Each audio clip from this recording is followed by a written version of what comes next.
Las hermanas. Adaptación del relato original de Eleonora Carrington. Drusil, pronto estaré contigo. Mi amor ya lo está. Sus alas son más veloces que mi cuerpo. Cuando me encuentro lejos de ti, no soy más que un pájaro disecado.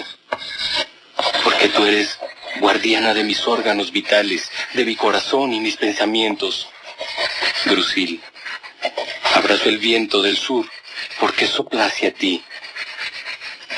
Drusil, vida mía, tu voz es más conmovedora que el trueno, tus ojos más arrolladores que el relámpago. Drusil, maravillosa Drusil, te amo, te amo, te amo, te amo. Sentada en la lluvia, con tu rostro largo y feroz, pegado a esta carta. Los truenos rugían alrededor de Drusil, y el viento le azotaba la carta con su pelo mojado. La tormenta era tan terrible que arrancaba las flores de sus tallos y las arrastraba en fangosa corriente hacia un destino desconocido. No eran las flores las únicas víctimas, porque el agua barría también mariposas aplastadas, frutas, abejas y pájaros. Drusil, sentada en su jardín en medio de todo este estrago, reía con una risa agria, con la carta estrujada contra su pecho. Sentados a sus pies, dos sapos siseaban este pensamiento monótonamente: Drusil, mi Belsamín, Drusil, mi Belsamín. De repente, el sol rasgó las nubes y derramó un furioso calor amarillento sobre el jardín mojado. Drusil se levantó y se metió en casa. La doncella, Engadín, se hallaba sentada en el suelo, con las manos ocupadas con verduras. Estaba preparando la cena. Miró a su ama con ojillos astutos. Prepara el aposento real. El rey llegará esta noche. Date prisa y rocía las sábanas con perfume. Ya lo sabía, la carta ha pasado ya por mis manos. Drusil le dio una patada en el estómago. ¡Ay! ¡Levántate! La criada se levantó con la cara tensa de dolor. ¡Ay! ¿Jazmín o pachuli? Pachuli para las almohadas, jazmín para las sábanas y almizcle para las mantas púrpura. Pon la bata lila sobre la cama con las pijamas escarlata. Date prisa o te doy una bofetada.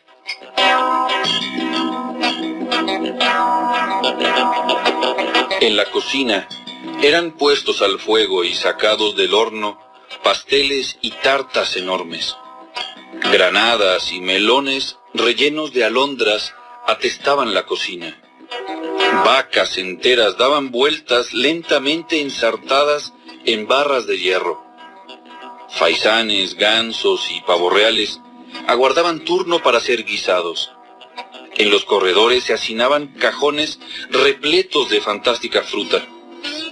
Drusil deambulaba despacio en esta selva de alimentos, probando una alondra o un pastel aquí y allá.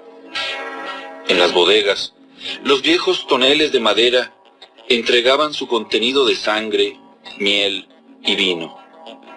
La mayoría de los criados estaban diseminados por el suelo, completamente borrachos.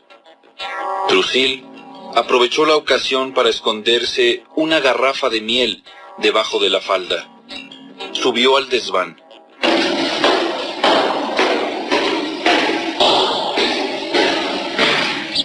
La parte de arriba de la casa se hallaba sumida en profundo silencio.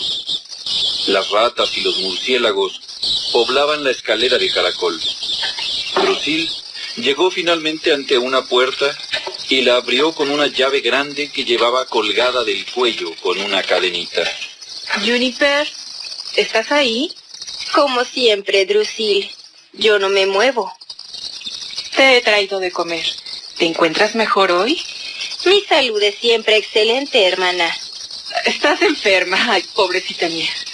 Hoy es jueves, ¿verdad? Sí, efectivamente, es jueves. Entonces se me permite una vela. ¿Me la has traído? Sí, te he traído una vela. Me porto bien contigo.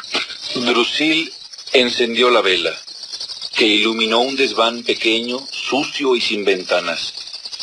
Posado en un palo casi cerca del techo, un ser extraordinario miraba la luz con ojos ciegos.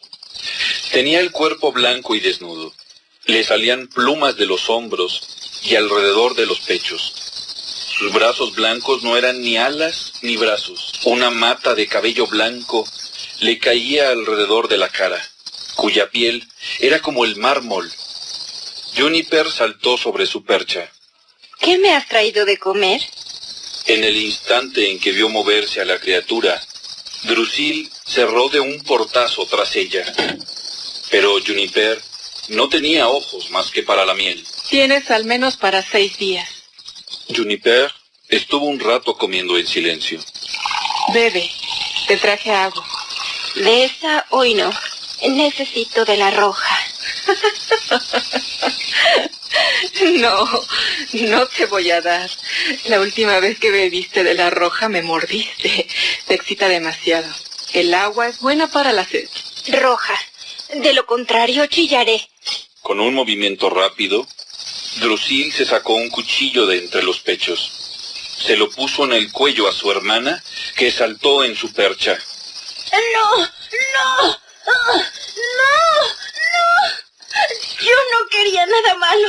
Yo solo quería un vasito, nada más. Tengo mucha sed. Querida Drusil, yo solo quiero una simple gotita. Y después, mirar la luna hermosa 5 minutos. Nadie me verá. Nadie. Te lo prometo, te lo juro. Me tumbaré en el tejado para mirar la luna. No me iré. Volveré en cuanto haya visto la luna. ¿Y después qué? ¿Y si quieres que te traiga la luna para alumbrarte el desván? Escucha, Juniper, estás enferma, muy enferma. Yo solo quiero lo mejor para ti. Y si sales al tejado te vas a resfriar y te morirás. Si no veo la luna esta noche, mañana habré muerto. ¿Quieres hacerme el favor de callar? ¿No es bastante lo que hago por ti? De repente, las dos hermanas oyeron abajo el ruido de un coche que se acercaba. Los criados empezaron a gritarse órdenes y a insultarse los unos a los otros. Ahora tengo que irme. Duérmete. ¿Quién es? Eso no es asunto tuyo. Mi asunto son las ratas, los murciélagos y las arañas. Te he dado hilos para que hagas punto de cruz. Haz punto. Juniper levantó los brazos extraños como si quisiera alzar el vuelo. Mis manos no sirven para bordar. Entonces haz las puntadas con los pies. Y Drusil se marchó tan deprisa que se olvidó de cerrar la puerta con llave. El ex-rey Jumart descendió de su viejo Rolls Royce. Su barba larga y gris se desparramaba sobre su chaqueta de satín verde con bordados de mariposas y el monograma real. Sobre su cabeza soberbia llevaba un enorme pelucón de oro con toques de color rosado, como una cascada de miel. De la peluca brotaba gran variedad de flores que se movían con el viento. Jumart tendió las manos a Drusil. Drusil, mi Belsamín. ¡Ay! ¡Jumart! Qué hermosa estás, Drusil. Cuánto te he soñado con tu perfume y tus besos. Echaron a andar por el jardín con los brazos entrelazados. Estoy arruinado. Mis arcas están vacías. Entonces te quedarás conmigo. Yo no he tenido otra cosa que soledad durante demasiado tiempo. No, es imposible. ¿Qué ha sido eso, mi Belsamín? Es el cielo. Esas nubes amarillas son tan pesadas que temo que caigan sobre nuestras cabezas. Además, este tiempo tormentoso me está produciendo jaqueca. Dame un beso. Yo devoraré tu jaqueca. El rey Jumart observó que el rostro de Drusil era igual que el de un espectro. Asustado, le cogió la mano para comprobar que estaba viva. Tienes la cara verdosa. Hay densas sombras en tus ojos. Son las sombras de las hojas. Ay, estoy agotada por las emociones. Hacía 3 meses que no te veía. Jumart, ¿tú me amas? Júrame que estás enamorado de mí. Júramelo ahora mismo. Lo sabes demasiado bien. ¿Qué te ocurre, Drusil? ¿Me amas más que a ninguna otra mujer? ¿Más que a ningún otro ser humano? Sí, Drusil, y tú me amas igual. Tanto que nunca llegarás a saberlo. Mi amor es más profundo que el más espacio profundo. La atención del rey se desvió hacia algo que se movía en el follaje, en el fondo del jardín. Su expresión se volvió estática. Le relampaguearon los ojos. ¿Qué ves? ¿Por qué miras hacia allá con esa expresión extraña? Súbitamente, Jumart volvió en sí. Es tan hermoso el jardín, Drusil, que me siento como si estuviese soñando. Drusil estaba sin respiración. Esbozó una sonrisa dolorosa. Oh, sufriendo una pesadilla. A veces confundimos ambas cosas. Entremos, Jumart. Se ha puesto el sol y no tardará en estar la cena en la mesa. Cenaremos en la terraza para que puedas ver salir la luna. Esta noche será más pálida y hermosa que nunca.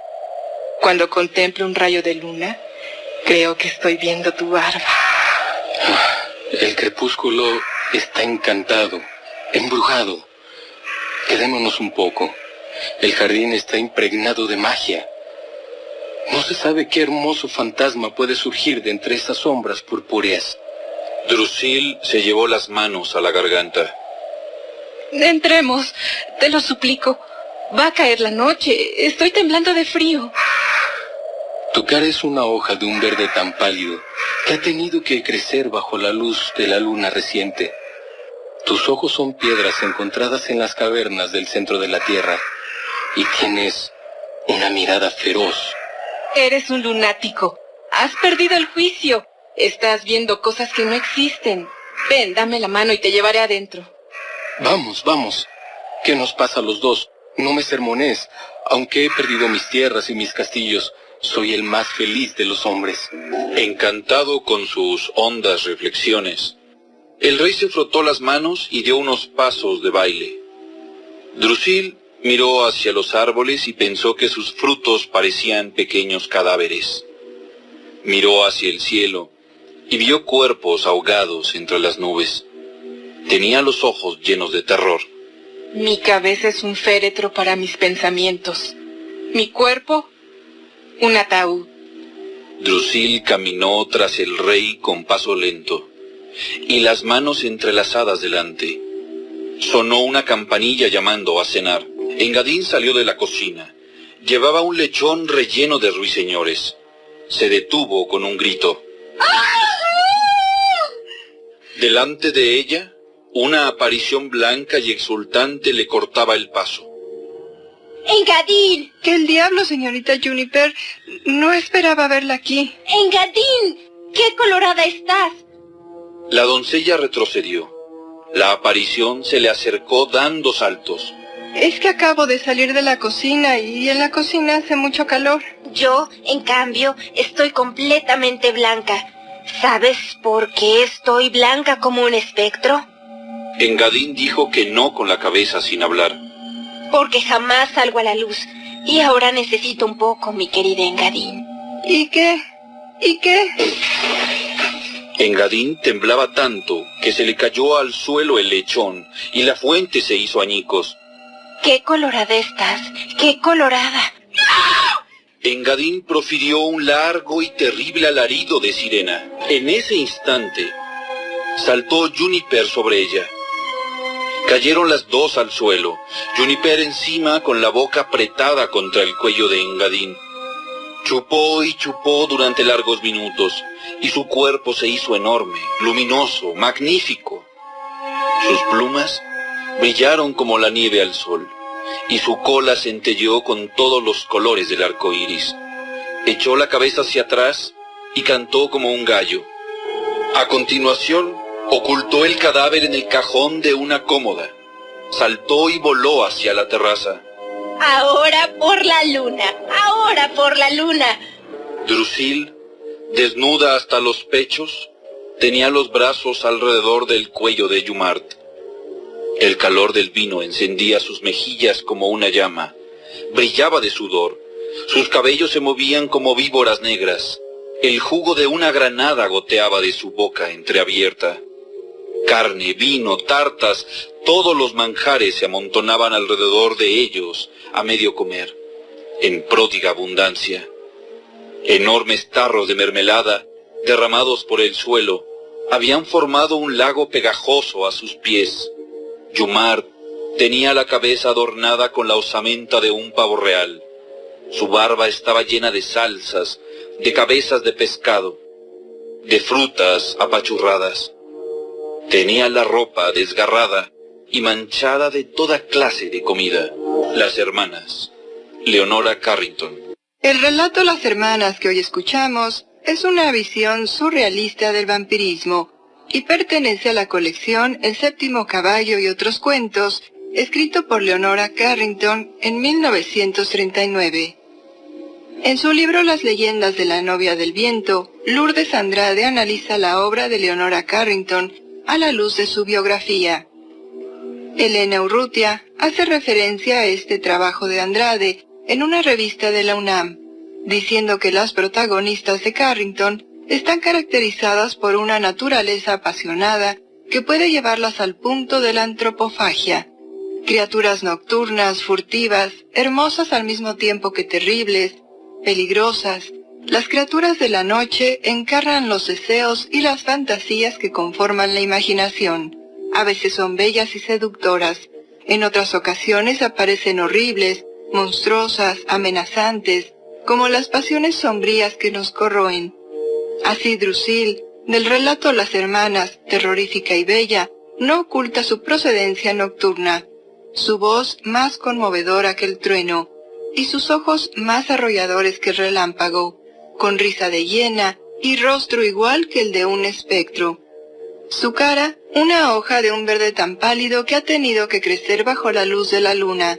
Drusil ama apasionadamente a Yomart, y para no sufrir por su ausencia, decide guardarlo dentro de sí, se lo bebe, ingiere su sangre, identificando de esta manera erotismo con muerte. Lourdes Andrade señala que Drusil no es propiamente vampiro, ni claramente una bruja, ni es verdaderamente un fantasma. Es un ser infinitamente más inquietante en cuanto que es equívoca. No podemos clasificarla entre los monstruos conocidos, no podemos definirla sino como una mujer. La relación de una oscura pareja se encuentra en otro texto de Carrington, cuando iban por el sendero en bicicleta. Ahí afloran las pasiones entre Virginia Furr, la mujer nocturna, y su bestial amante, envueltos en una capa de misterio.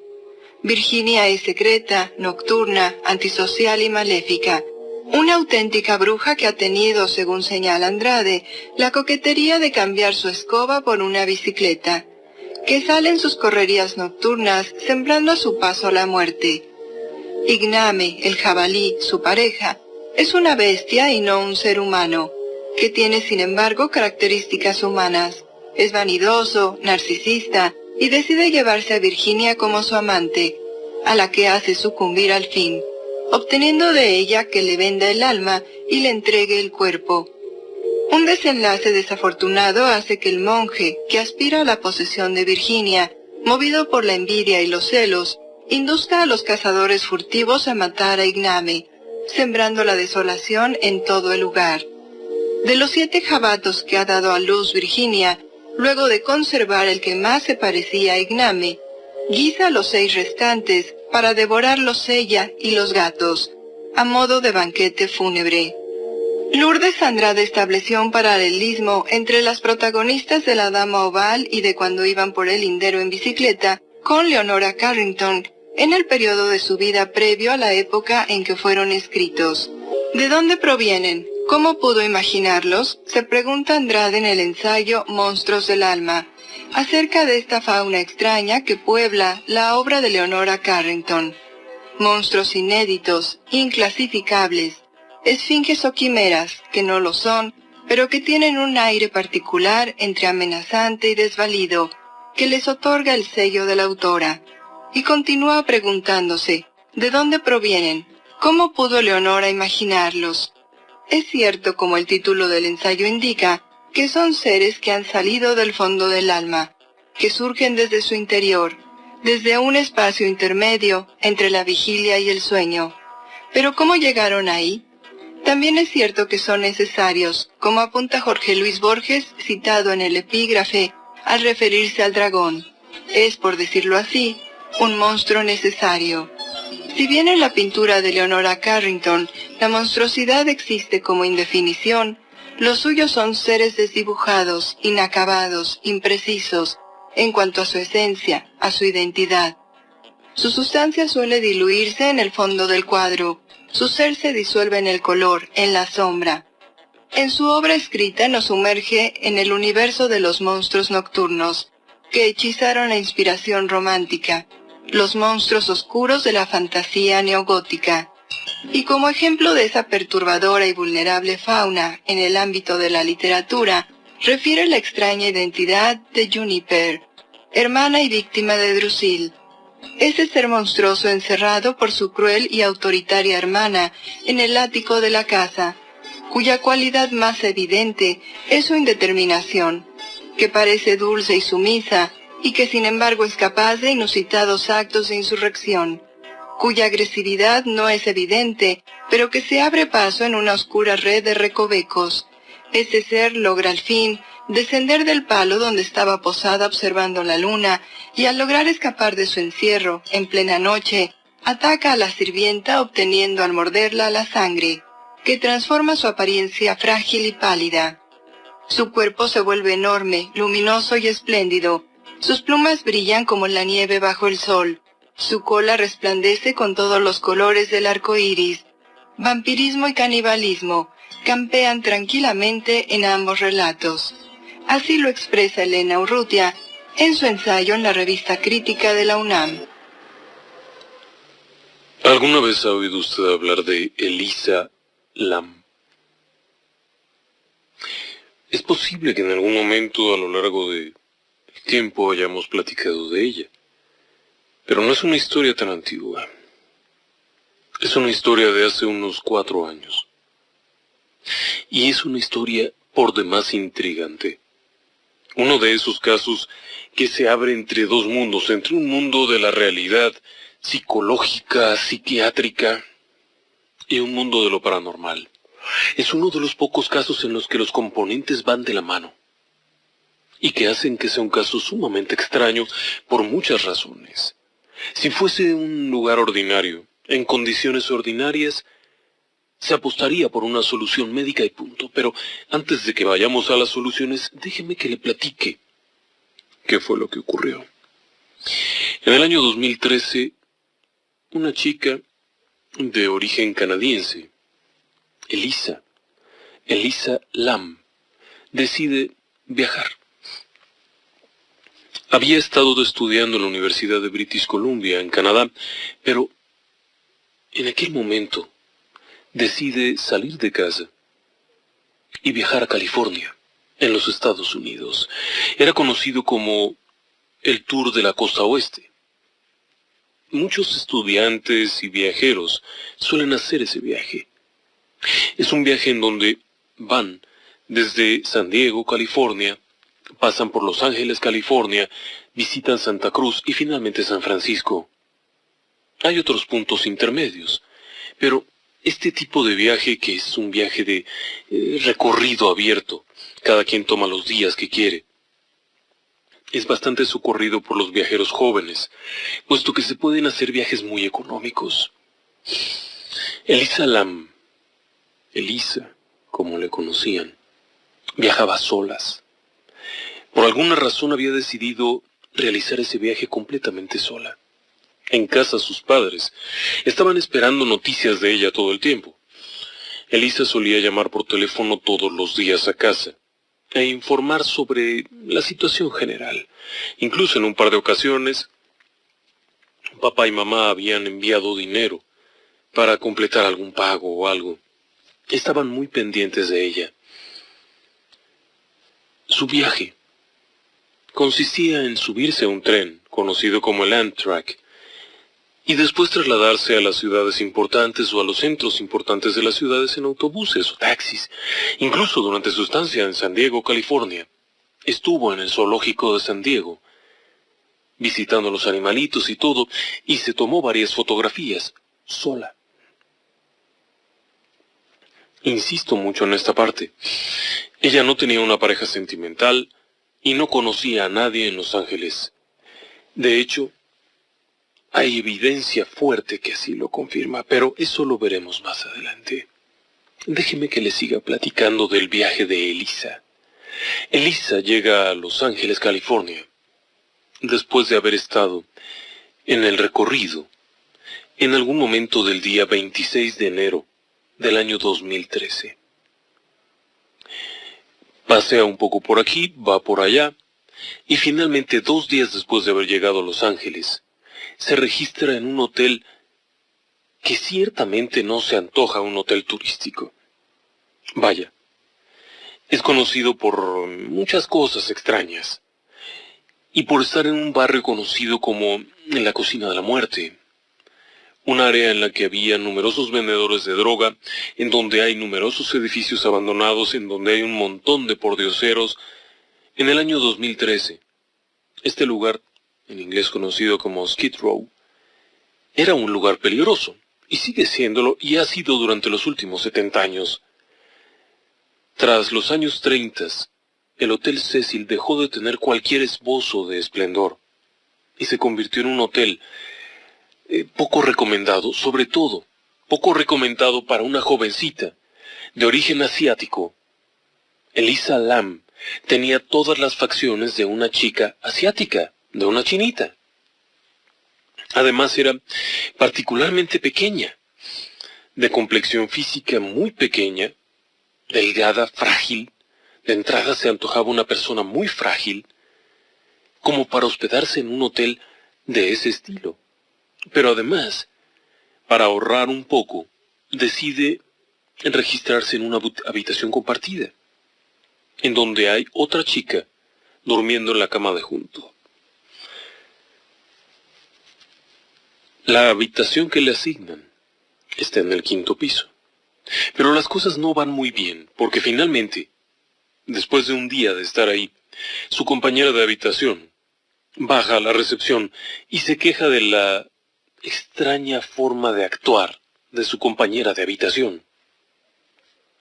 No se explica exactamente a qué se refería con eso, pero Elisa es reasignada a otra habitación en la que está completamente sola. ¿Sí? Exactamente a qué se referían con el comportamiento raro, bueno, eso todavía habría que revisarlo, pero como sea, Elisa Lam es asignada a una habitación en solitario. Es raro que se hubiera hospedado ahí, y también han surgido muchas preguntas acerca de dónde estaba. Exactamente dónde estaba. Entre el 26 de enero que llega a Los Ángeles y el día en el que se registra en el Hotel Cecil. Es una pregunta que no ha quedado claramente resuelta por la propia policía y por los investigadores, porque fueron por lo menos 2 días durante los cuales no estuvo registrada en el hotel y no se tiene conocimiento de que hubiera estado registrada en otro sitio. No había conocimiento más allá de eso. Elisa no reportó en ninguno de sus contactos telefónicos el que hubiera conocido a alguien con quien pudiera quedarse en otro sitio. Tampoco reportó exactamente qué estaba haciendo, solamente reportó: estoy bien, ya estoy en Los Ángeles. El segundo día reportó lo mismo. Platicó un par de incidencias y su madre le preguntó qué había comido. Ella respondió a tales preguntas. Hubo otra pregunta acerca del dinero y párale de contar. Se imaginaron que estaba hospedada en algún hotel y quizá no indagaron más. 2 días después se registra en este Hotel Cecil, que, como le digo, no era exactamente el tipo adecuado de hotel para una jovencita que está viajando a solas. La zona circunvecina es bastante densa y de hecho el propio hotel ha tenido un montón de historias turbias a lo largo de los años. Cuando se construyó en los años 30, era un hotel destinado como para negocios, para empresarios que fueran de viaje y quisieran quedarse ahí. Pero La Gran Depresión de los años 30 terminó con el mercado del Cecil. La gente ya no iba a hacer negocios a la zona centro de Los Ángeles y aquello se volvió un caos. Sí, era un verdadero mugrero. Hacia el final de la década de los 90, la zona en la que se encontraba el Cecil era una zona ya bastante peligrosa. Había bandas de latinos, bandas de afroamericanos, bandas de chinos, tráfico de drogas, tráfico de mujeres, tráfico de hombres, de lo que fuera. Pero además, durante el tiempo que transcurrió entre los años 30 y finales de los 90, el hotel fue famoso, porque en ese lugar fue probablemente la última vez que se vio con vida a Elizabeth Short, la Dalia Negra, que después sería encontrada horriblemente asesinada y mutilada de una forma brutal, y que es un caso que jamás se resolvió. También, el lugar fue escenario de varios asesinos quienes se hospedaron ahí. Sí, estuvo ahí hospedado Richard Ramírez, el atacante nocturno, el estrangulador y demás, que era un tipo peligrosísimo, se hospedaba ahí. Pero eso no es todo. Hubo otro asesinato en 1964. Goldie Osgood fue asesinada en su habitación del Hotel Cecil. Goldie Osgood era conocida como la mujer de las palomas. Tenía la costumbre de alimentar palomas y era famosa por ello, en un parque cercano. Y lo que tenía de peculiar es que esta chica, esta señora, solía repartir cositas ahí, entre los pichones y demás cosas. Pero no solo eso, sino que se hospedaba de planta en ese lugar. Ella era telefonista. Vivía en el hotel, trabajaba en el hotel. Fue encontrada, atacada sexualmente, estrangulada, dentro del propio cuarto. Sí, del propio cuarto donde trabajaba. Sí, pero la policía supuso que no había sido asesinada ahí. Eso es algo interesante del asunto. El hotel tenía esta marca particular. Pero eso no era todo. El Hotel Cecil tenía otros antecedentes de crímenes dentro y de cosas muy raras todo el tiempo. Este hotel, tan peculiar, no se antojaba ser un sitio como para una jovencita. Elisa era una chica de lentecitos, delgadita, que le gustaban las películas románticas y que ciertamente había tenido problemas de carácter psicológico y psiquiátrico.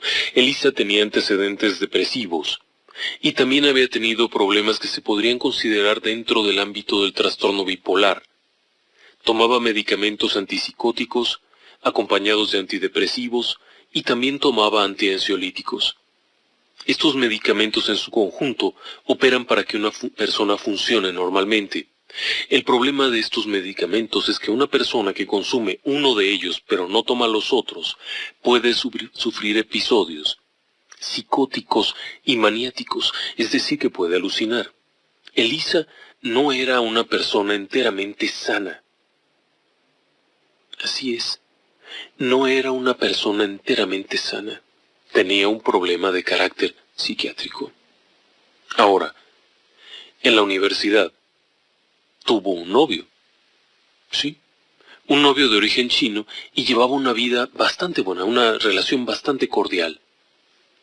Estaban a punto de formalizar su relación cuando ella decide realizar un viaje sola.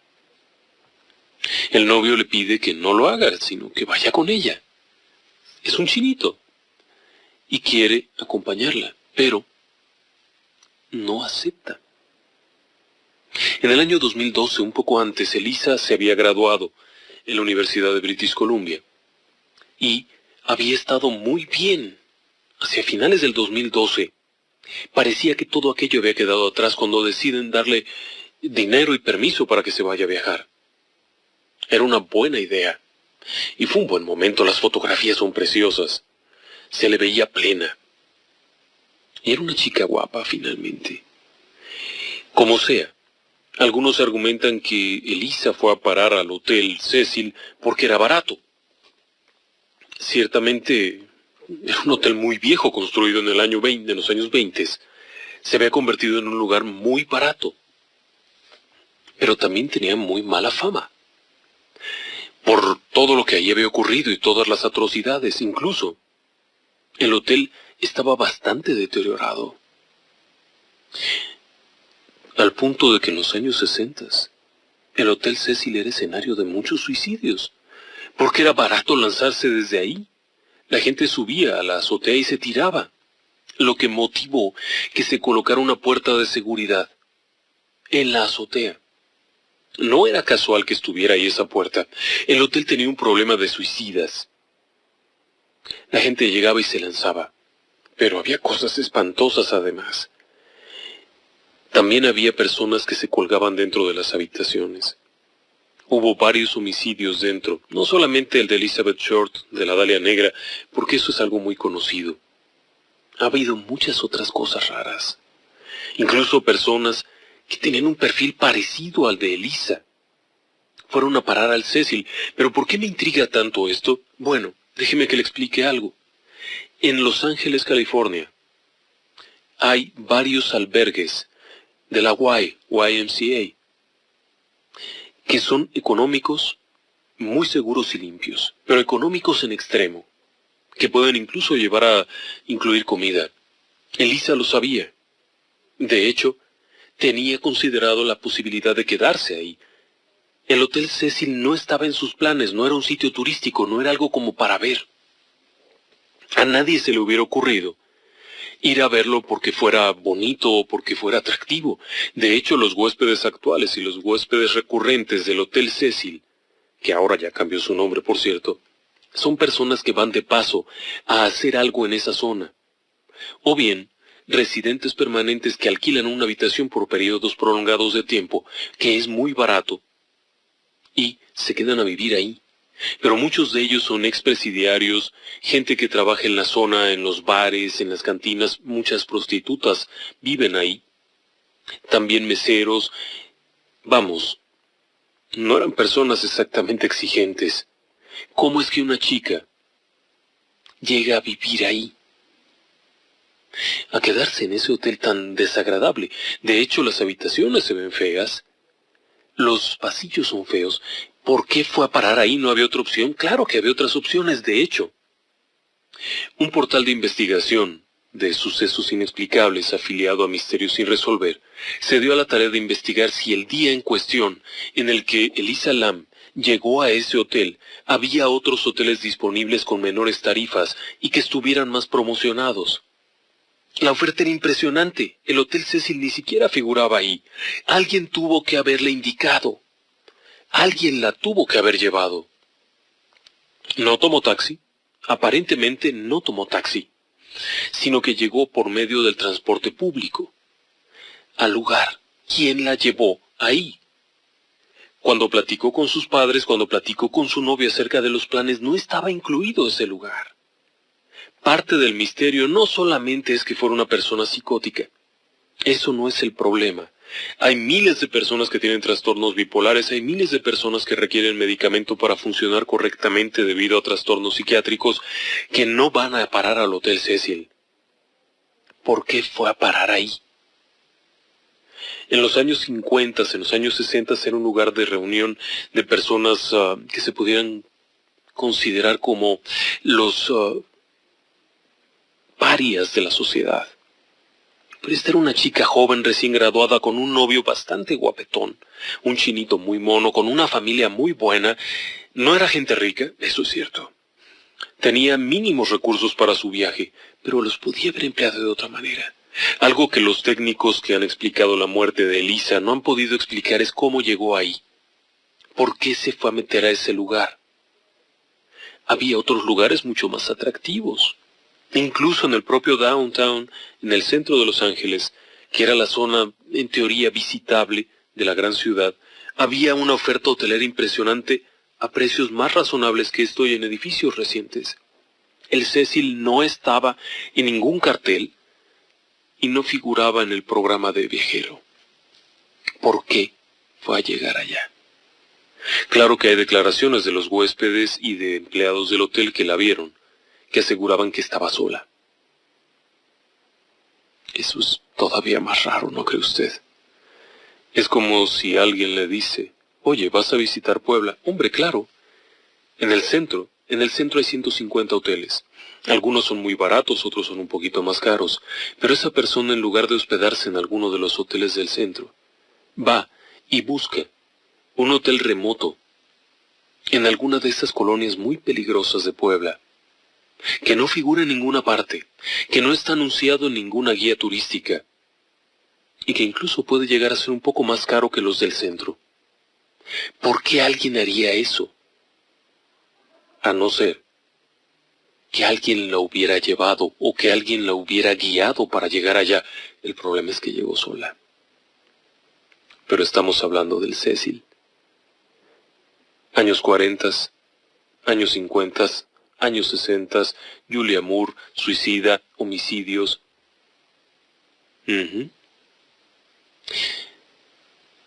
1962, Pauline Otten, 27 años, salta del 9º piso. Sí. Y lo mismo ocurre con otro montón de personas. Un montón de personas saltaron al vacío, se quitaron la vida, fueron asesinadas dentro de ese lugar. ¿Por qué alguien querría llegar a meterse a ese sitio? En su época de auge pudo haber sido muy bonita. Unas salas bonitas, clásicas. Pero eso había pasado hacía mucho tiempo. Déjeme que vaya a un corte, yo regreso enseguida. Bueno, pues ya está ella ahí. El 31 de enero, es decir, 3 días después de haberse dado de alta en el hotel, de haberse registrado, Elisa tenía pensado salir de ahí. Sí, salir de ahí. Ya tomar su autobús y retirarse. Se había terminado el plazo para estar en ese sitio. Lo único raro que había ocurrido era aquel incidente con la compañera de habitación. Sí, la compañera se quejó que actuaba raro. Pero eso tampoco es ninguna pista valiosa. Porque de hecho también podría haber sido que la compañera de cuarto estuviese más loca que una cabra. Y hubiese visto rara a la otra. O que hubiera algún incidente entre ambas, no lo sé. No es una buena justificación para pensar que se estuviera volviendo loca. Porque de hecho, algo que es todavía más raro, es que esa mañana, sí, la mañana del 31 de enero, cuando tenía pensado salir ya y continuar su viaje hacia Santa Cruz, ella salió del hotel y varias personas la vieron. Gente del hotel la vio salir temprano, sola. Después, en una librería muy cerca, la empleada de la librería, Katy Orphan, al ser interrogada por la policía, recordó haber visto a aquella chica asiática, que se veía contenta y amigable. De hecho, ella habló con Elisa Lam, quien le preguntaba acerca de un libro que quería llevar. Estaba comprando regalos para llevar a casa. Algo no embona bien. Usted se va a suicidar, va a consumir drogas, va a hacer algo. No creo que esté pensando exactamente en qué regalos comprar para llevar a casa. Pero eso no es todo.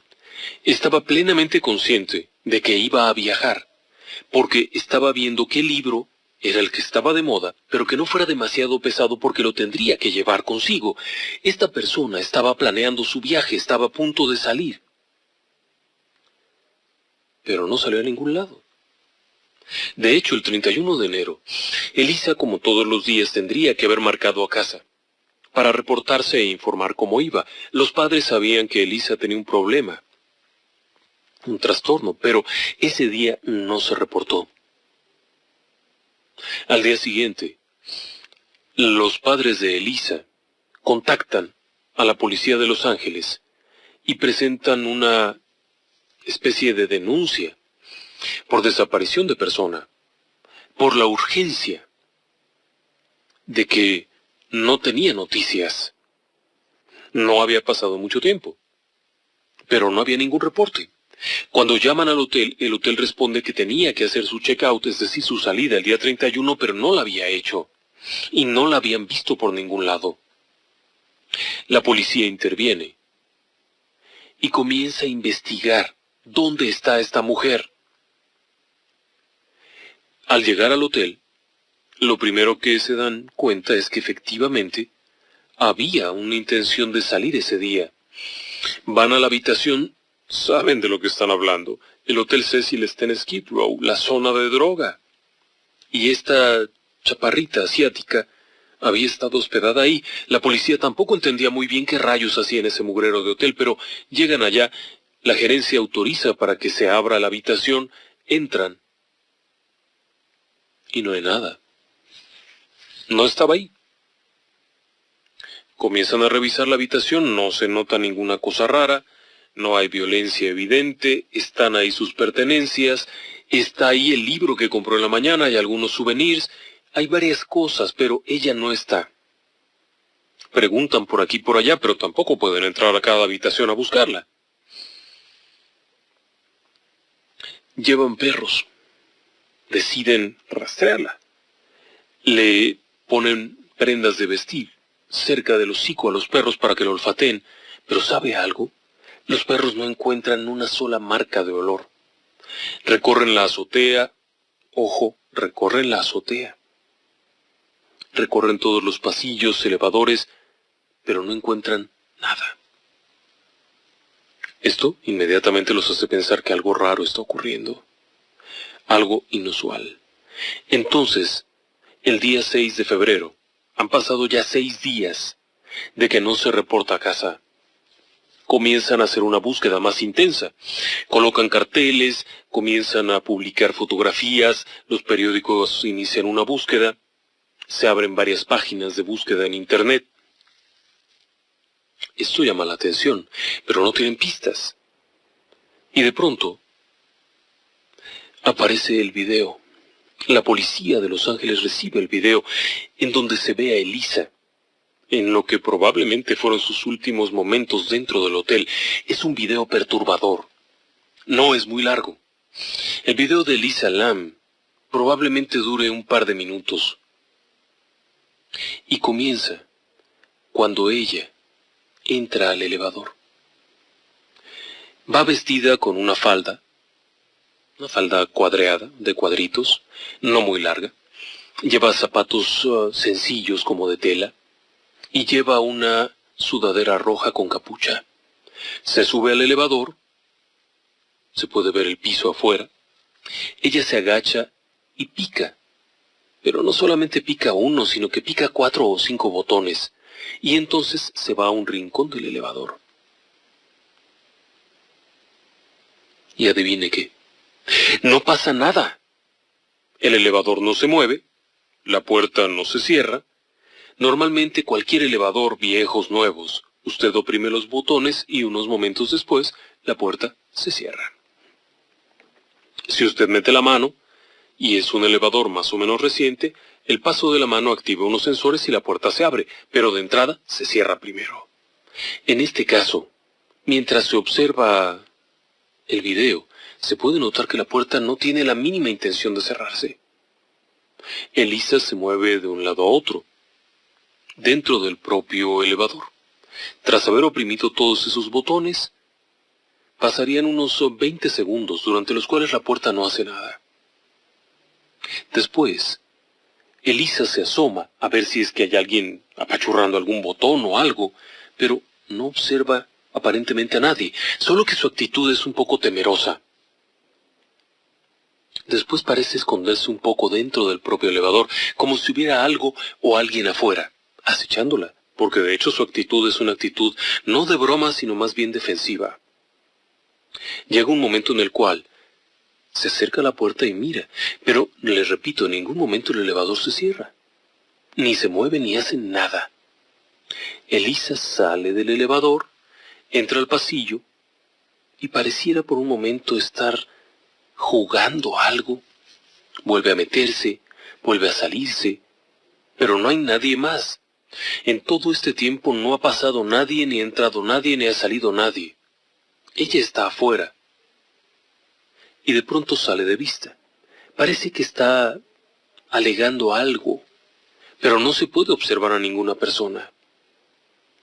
Elisa permanece ahí durante varios segundos. De hecho, podría yo asegurar que por lo menos otros 20 segundos permanece fuera del elevador y la puerta, sin embargo, no se cierra.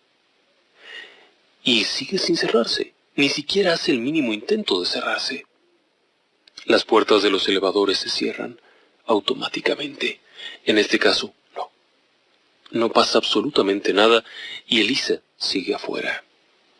De pronto, esta jovencita hace un movimiento y se mete al elevador, como tratando de que funcione. Oprime otro montón de botones, todos los que puede, los oprime varias veces. Pero no lo hace particularmente nerviosa, simplemente oprime botones alocadamente. Su comportamiento es muy raro. Después vuelve a asomarse a ver qué pasa. Sale, echa un vistazo, se da la vuelta, y de pronto parece que está alegando con alguien, o que está tentando algo. Mueve las manos como si estuviera buscando algo. Luego hace unas actitudes muy raras. Son propias de una persona psicótica, es cierto. Se asemeja mucho a una persona con un problema de delirio. Durante los minutos siguientes, entra, sale, y ocurre algo muy raro. Alrededor del minuto 2, Elisa se va. Sí, se va. Y adivine qué. De pronto, apenas 15 segundos y la puerta se cierra, sin que nadie la toque. Sí, eso es algo verdaderamente raro. La puerta simplemente se cierra. Pero Elisa ya no está y no hay nadie más. ¿Por qué ocurre esto? ¿Por qué no había ocurrido antes? Es una buena pregunta. Elisa seguía sin ser encontrada. El video no ayudó mucho a descubrir qué había pasado con ella, eso es cierto. Los policías seguían buscándola. Al hacer la revisión de aquel video, el comportamiento parecía ser el de una persona desquiciada, enferma, como sea. Las imágenes eran preocupantes, porque además no aparecía por ninguna parte. Hubo varias cosas raras. El video de hecho se veía entrecortado, pero no arrojaba mucha evidencia. La búsqueda siguió, e incluso se pensó que podría haber sido abducida por algún delincuente o robada del lugar, llevada a otro sitio. Cuando de pronto, los huéspedes del hotel comienzan a quejarse acerca de problemas con la línea de agua. Un sujeto asegura que la llave, al abrirla, el agua que sale de la llave, tiene un color feo y un olor desagradable. Otros aseguran que tiene un sabor horrible.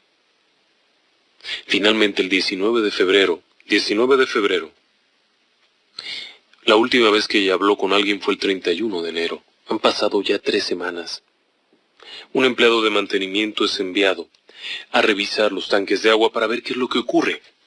¿Por qué está ocurriendo aquello?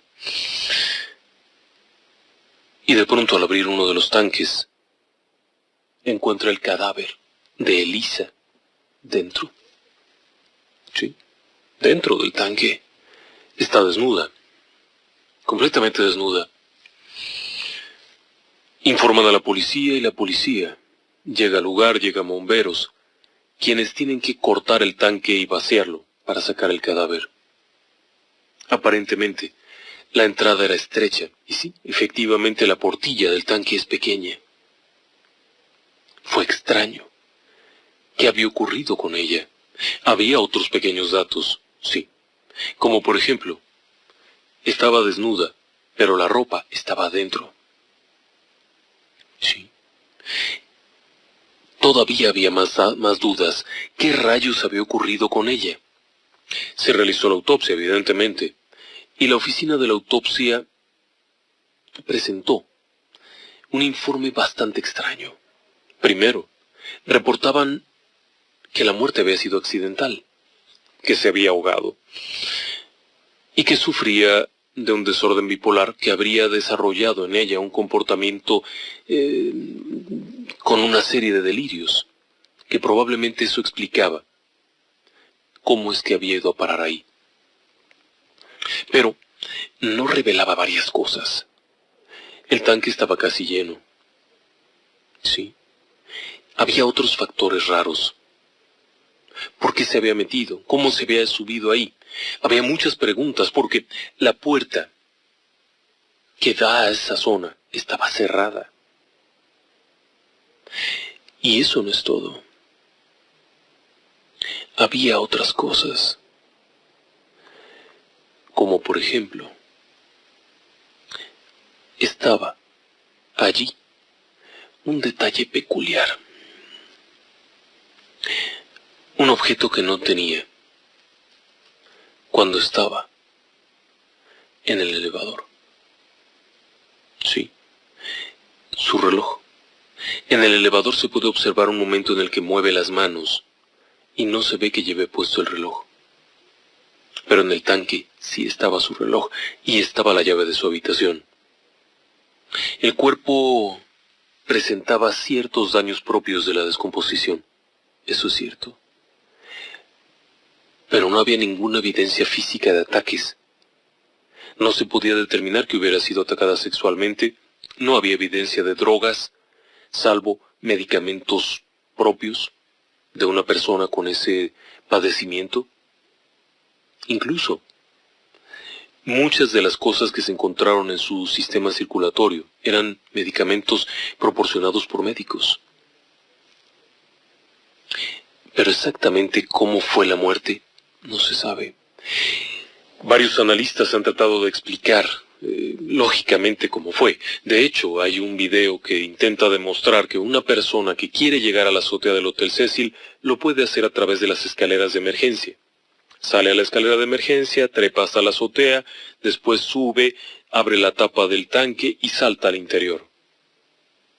El único problema es que para llegar a las escaleras de emergencia hay trampillas con alarmas contra incendio. Al abrirlas, suena. Y había otro problema. Elisa Lam era una chica menudita. ¿Cómo podría haber escalado hasta la altura del acceso al tanque? Para ello se requiere una escalera porque, contrario a lo que han señalado muchos portales de internet, los tanques no tienen escalera adosada, sino que había que subir por una escalera lateral que no estaba puesta en ese momento. ¿Cómo es que había llegado ahí? Otras cámaras de seguridad en otras áreas del edificio podrían haberla descubierto. Pero no está ahí. No se ha observado. Se pensó que las escaleras de emergencia, bien. Pero, ¿ella sabía eso? Esa es otra de las preguntas. ¿Ella sabía cómo llegar a la azotea? ¿O fue simplemente tanteando?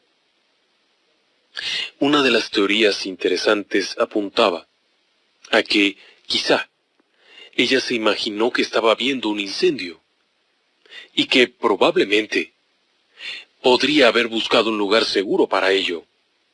En su mente podría haber estado eso, pero finalmente no había ningún indicio de semejante comportamiento. No estaba psicótica en la mañana. Las otras preguntas son, bueno, ok, ya llegó a la azotea. ¿Cómo entró? Los tanques son altos y están en una base alta. Los propios empleados tienen que usar esta escalera para llegar arriba.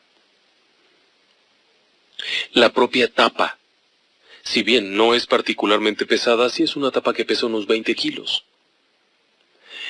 Además de esto, los perros fueron a buscarla en ese lugar, en la azotea. ¿Qué fue lo que ocurrió realmente? Tenga en cuenta que esta chica desaparece tras ese extraño video del elevador.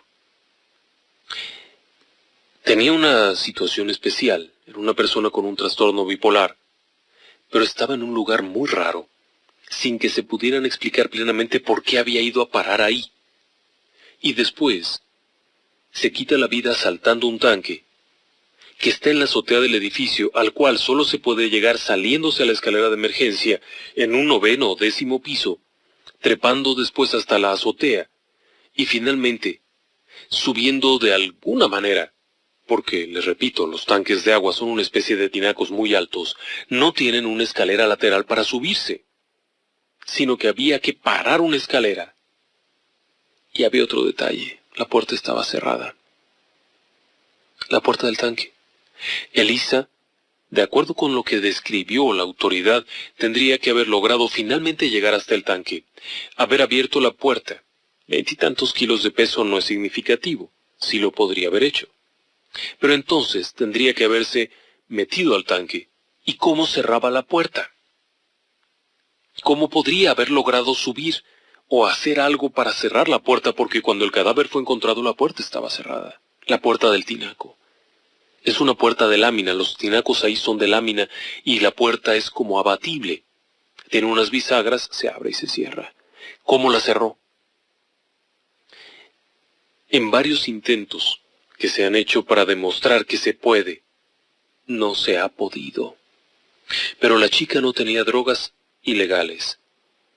Tenía restos de sus medicamentos que estaba tomando. Ojo, razón por la cual no se puede pensar que estuviera del todo psicótica, porque había estado tomando sus medicamentos. Pero eso no es todo. ¿Por qué estaba desnuda? Y la ropa dentro del tanque. Se metió con todo y ropa y sintiendo ahí que se hundía por el peso de la ropa, se la quitó. Poco probable desnudarse estando dentro de un tanque de agua en total oscuridad y en una situación de riesgo creo que no sería la prioridad de ninguna persona. También se pensó que podría haber sido atacada sexualmente, pero no se vio que pudiera hacer esto. Había algunos problemas, como por ejemplo una marca peculiar en la zona anal, pero se demostró que esto podía deberse más bien al tiempo en el cual el cadáver había estado ya en descomposición. Esto había dañado y habría provocado un sangrado interno. No se encontró evidencia de que hubiera algún ataque físico o de que se hubiera intentado defender.